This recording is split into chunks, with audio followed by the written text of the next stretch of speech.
In October 2017, I decided it was time to start looking for my next sports car. I had been without one for 2 years and I really missed it.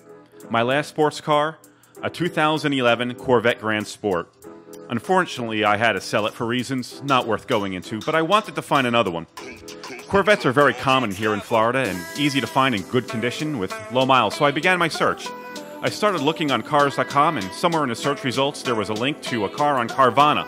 This was before ads like this were on TV, so I had never heard of Carvana before. Over the next few days, I checked the Carvana website, and eventually, I found this. A 2016 Corvette Z51 LT3 with only 2,158 miles. Carvana will let you live with the car for 7 days before the purchase is finalized. There is a mile restriction for the week you have it. I think it was 400 miles. But before Carvana will deliver a car to your home, you have to pay them in full. You can arrange financing through them or use electronic check from your bank. In my case, I did the electronic funds transfer. Here's what it cost. $54,700. This car would have had a sticker price of around $74,000 just 1 year earlier, so I thought it was a really good deal.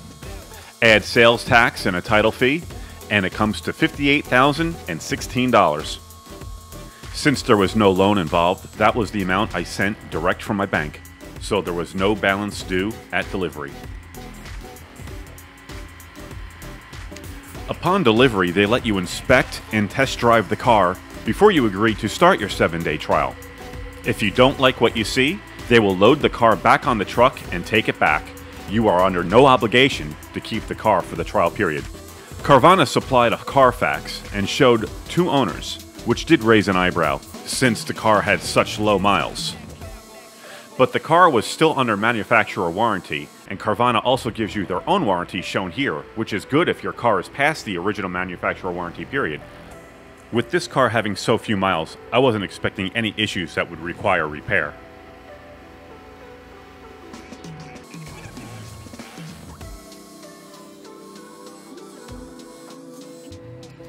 As you can see, this Corvette looks brand new. Now that it's off the truck, I can start inspecting it for flaws.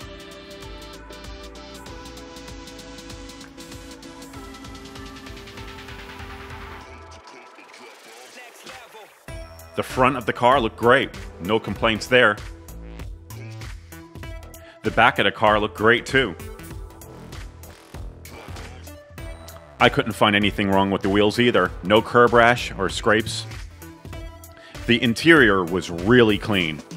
My only question was, where were the floor mats?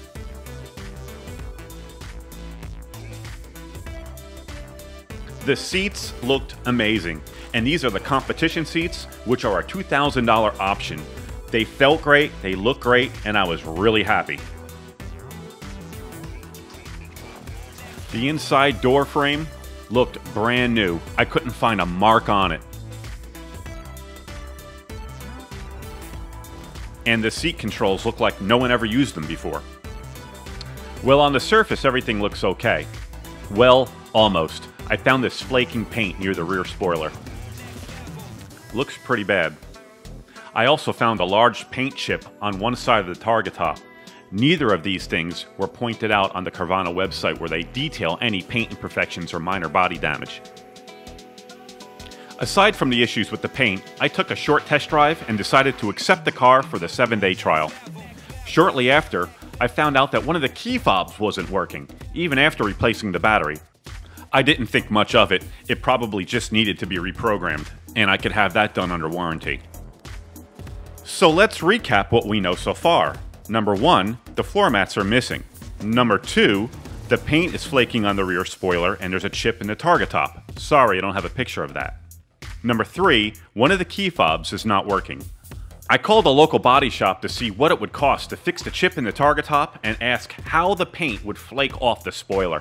The guy replied, "It happens when someone drives the car on a track at 160 miles an hour." That was not a comforting response. Being a little suspicious about the car and because I wanted to get the key fob working, I took the Corvette to my local Chevy dealer. When they ran the VIN number, this is what they found.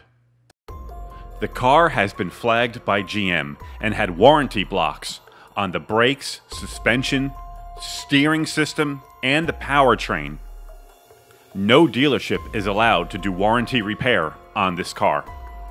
Once the dealership showed me this report, I knew this was not the car I was looking for. I drove the car home, parked it in my garage, and called Carvana to tell them I would not be keeping the car. I told them what I had learned from the dealership, and they asked for a copy of the service report. They were shocked to see the warranty blocks and agreed that I should not keep the car. They arranged for the car to be picked up, and a few days later, it went back. Here's the gift basket you get when you buy a car from Carvana. They let me keep it. Thanks, Carvana. But the big question remains, how could Carvana sell this car and not know about the warranty blocks? Their website claims they do a 150-point inspection on their cars. Is checking manufacturer warranty status not part of that? The people at Carvana could not understand how this slipped through their inspection, and I was never given an answer. About 5 days after the car was returned, the money was refunded to my bank account. So what do you think? Was I right to return the car, or should I have kept it? What would you have done? Leave a comment below and give this video a thumbs up if you liked it. More videos are on the way, so subscribe to see what's next. Thanks for watching.